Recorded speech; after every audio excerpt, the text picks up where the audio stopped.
হাসিনাকে দিল্লিতে রেখে স্বস্তি পাচ্ছে না নরেন্দ্র মোদীর সরকার। বাংলাদেশের অন্তর্বর্তী সরকার কি শেখ হাসিনাকে যে কোনো ভাবে ফিরিয়ে আনতে পারবেন এমন হাজার খানিক প্রশ্ন ঘুরছে দেশের বাতাসে। তবে এবার শেখ হাসিনা কি দেশে ফেরত আসবেন কিনা বা তাকে কখন কিভাবে বাংলাদেশে ফেরত আনা হবে সেটা নিয়ে মুখ খুলেছে দেশের বর্তমান অন্তর্বর্তীকালীন সরকার। हसीना ने दिया, हसीना इंडिया में हसीना का बस की जवाब, ये हसीना नहीं है इधर। পাকিস্তানে হামলা চালিয়ে বড় ভুল করেছে ভারত। এর জন্য নয়াদিল্লিকে ফল ভোগ করতে হবে। ভারতের বিপক্ষে আফগানরাও প্রস্তুত, দিল্লির আকাশে অন্ধকার। দিন এসে গেছে, সেই ক্ষণ এসে গেছে, এবার শুধু খেলার পালা, খেলা হবে। দর্শক, সর্বশেষ যে আপডেট নিয়ে হাজির হয়েছে এটি দারুণ একটি আপডেট। দর্শক, এইটি বলা চলে বাংলাদেশের ডক্টর ইউনূসের একটি সাফল্য। দর্শক, ভিডিওর মূল অংশ দেখে কিন্তু বিশেষ অংশ দেখে কিন্তু বুঝতে পেরেছেন আজকের ভিডিওটি কোন টপিকে হতে যাচ্ছে। দর্শক, বিস্তারিত জানতে সম্পূর্ণ ভিডিওটি না টেনে টেনে দেখুন।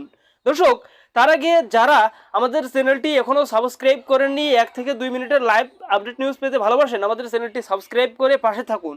তো দর্শক, চলুন বিস্তারিত জানা যাক। দর্শক, ভারত পাকিস্তান উত্তেজনা চলছে টান টান, আর এই মুহূর্তেই কিন্তু ডক্টর ইউনূস একটি সাফল্যের সংবাদ পেয়েছেন। দর্শক, ভারত এবং পাকিস্তানের যুদ্ধ চলাকালে ভারত পাকিস্তান দুই দেশের নাগরিকদের জন্যই কিন্তু এই সময়টা অত্যন্ত মারাত্মক একটি সময় যাচ্ছে।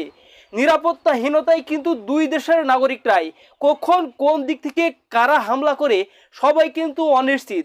আর এই মুহূর্তে কিন্তু বাইরের দেশের একজন নাগরিক আবার ফ্যাসিস্ট, তাকে কিন্তু দেশে রাখা কিন্তু মারাত্মক একটি বিষয়। তার যদি কিছু হয়ে যায় তাহলে কিন্তু আন্তর্জাতিক আদালত ওই দেশকে ছাড়বে না।